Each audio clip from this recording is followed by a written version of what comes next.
बचपन में दादी नानी से सुनी कहानियां किसे याद नहीं होंगी। शायद हमारे लिए उस समय कहानियां का मतलब ही दादी नानी के मनोहर या दिलचस्प किस्सों से होता था। इन कहानियों से हमारे बुजुर्गों ने न जाने कितने ही सबक हमें सिखाए हैं, या यूं भी कहा जा सकता है कि हमने कितना ही ज्ञान इन कहानियों से बटोरा है। हमारे जीवन में कहानियों की बेहद ही अहम भूमिका होती है। ऐसा इसलिए क्योंकि कहानियां हमें बहुत कुछ सिखाती हैं।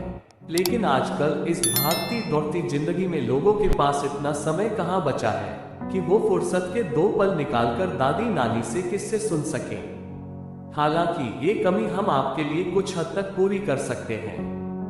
हम आपके लिए एक ऐसी प्रेरक कहानी लेकर आए हैं जो आपके जीवन पर सकारात्मक प्रभाव डाल सकती है। तो चलिए सुनते हैं क्या है इस कहानी में। कुछ समय पहले एक प्रतापी राजा था। उसके दरबार में एक बार विदेशी व्यक्ति आया। उसने राजा को एक सुंदर पत्थर उपहार में दिया। राजा उस पत्थर को देखकर काफी खुश हुआ। राजा ने राज्य के महामंत्री को वो पत्थर दिया और उससे विष्णु जी की मूर्ति बनवाकर उसे मंदिर में स्थापित करने का काम सौंपा। कार्य को पूरा करने के लिए महामंत्री राज्य के सबसे अच्छे मूर्तिकार के पास गया। महामंत्री ने मूर्तिकार को वो पत्थर दिया और कहा, महाराज मंदिर में भगवान विष्णु की मूर्ति को स्थापित करना चाहते हैं, इसलिए इस पत्थर से विष्णु जी की मूर्ति 7 दिन में तैयार कर राजमहल पहुंचानी होगी। इसके लिए तुम्हें 50 स्वर्ण मुद्राएं भी दी जाएंगी। जैसे ही मूर्तिकार ने 50 स्वर्ण मुद्राओं की बात सुनी, वो बहुत खुश हो गया। जैसे ही महामंत्री वहां से गए, उसके बाद ही मूर्तिकार ने पत्थर से विष्णु जी की मूर्ति बनाने का कार्य शुरू कर दिया। उसने कुछ औजार निकाले। औजार में एक हथौड़ा था। मूर्तिकार ने हथौड़े से पत्थर पर मारा, लेकिन वो पत्थर वैसे का वैसा ही रहा। ऐसे में मूर्तिकार ने पत्थर पर कई बार हथौड़ा चलाया, लेकिन पत्थर नहीं टूटा। इसी तरह मूर्तिकार ने 50 बार उस पत्थर पर हथौड़ा मारा।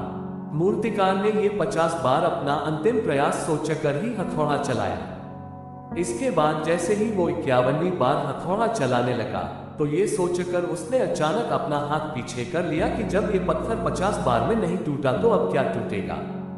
मूर्तिकार ने वह पत्थर लिया और महामंत्री को वापस करते हुए कहा कि ये पत्थर तोड़ना नामुमकिन है, इससे विष्णु जी की मूर्ति नहीं बन सकती है। लेकिन महामंत्री को तो राजा का आदेश हर हाल में पूरा करना था। इसके लिए वो गांव के एक साधारण से मूर्तिकार के पास गया और उसे वो पत्थर सौंप दिया।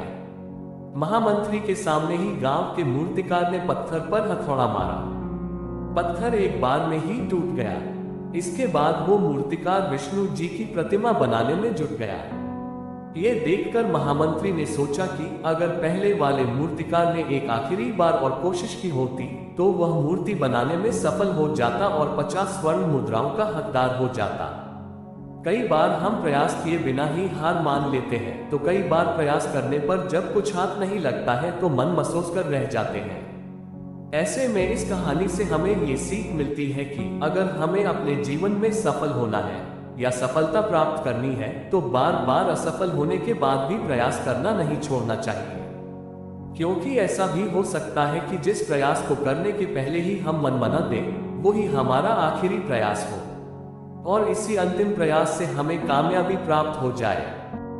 अगर आपको ये कहानी अच्छी लगी तो लाइक करें, शेयर करें, कमेंट करें और हमारे चैनल को सब्सक्राइब करें। आपका दिन मंगलमय हो। धन्यवाद।